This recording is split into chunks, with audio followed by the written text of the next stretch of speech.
Embrace the magic.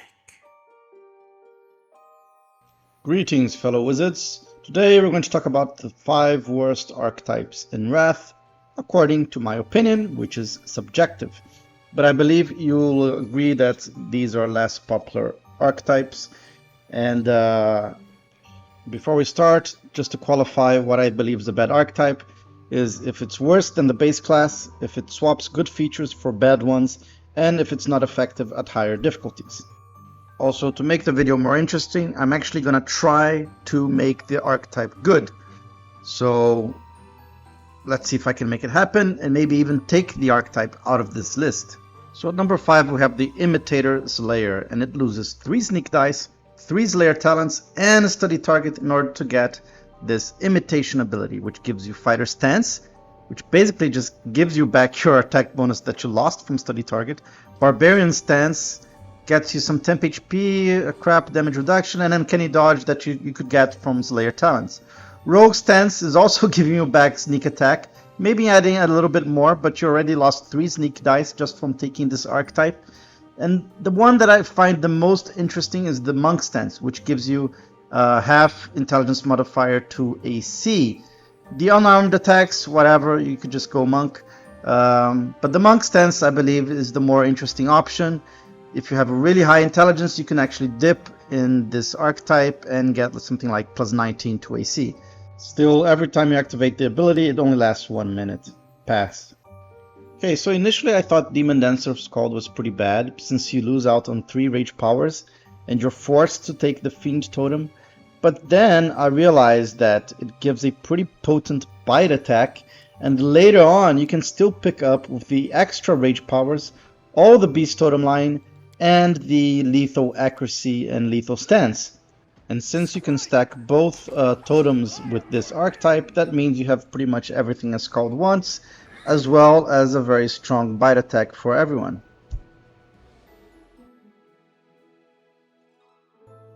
So at number 3 we have the Hex Channeler, and the reason I think it's bad is because you actually lose a hex for every time you want to increase your channel energy by 1d6 damage or heal. So that's a pretty bad trade in my opinion.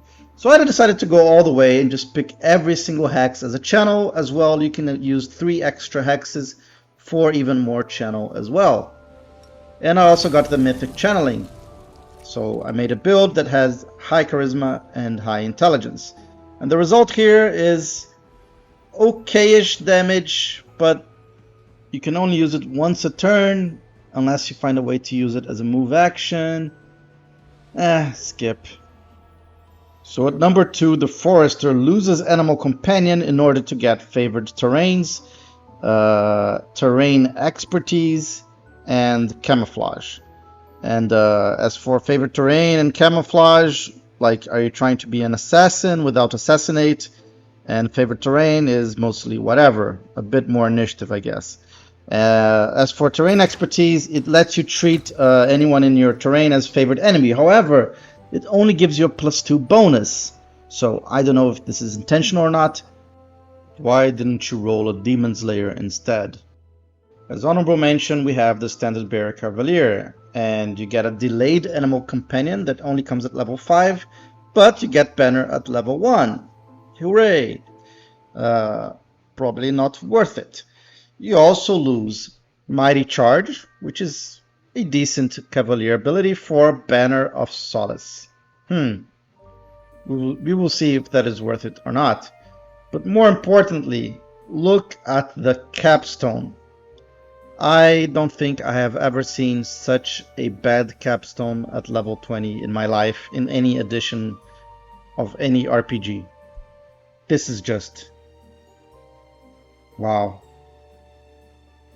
But before we say Standard Bearer is dumpster fire, I noticed 2 interesting things. First of all, Banner, which most Cavaliers get, actually stacks with other morale bonuses for the attack. So getting it at level 1 is actually interesting because it will stack with heroism, for example. And Banner of Solace, as you can see here, is a +4 damage bonus that is added. And it will stack with Heroic Evocation. So maybe the archetype is goated. So the Hagbound Witch loses 6 hexes, has access to only 4 patrons. In exchange, it gets Hag's Claws and Hunched Muscle, which is a +6 size bonus, which doesn't stack with Enlarged Person or Legendary Proportions. And it gets Vile Curse, which is a Bestow Curse at will. Mind you, it doesn't become a greater Bestow Curse. And a Hag transformation that is whatever. I don't think it actually changes the appearance. But first of all, let's see if we can actually stack size bonuses, even if we take like Abyssal Bloodline.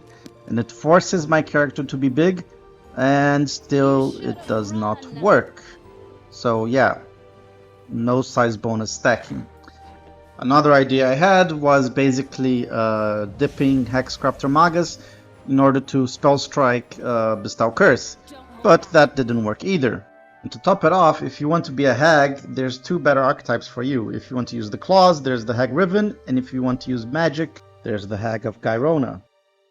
Yeah, that's my top 5 worst list. 1 or 2 of them surprised me in actually being decent or even good, but what are your thoughts? Would you have a different list? Let me know in the comments. Don't forget to like and subscribe if you want to see more. Thank you for watching, fellow wizard, and may magic be with you.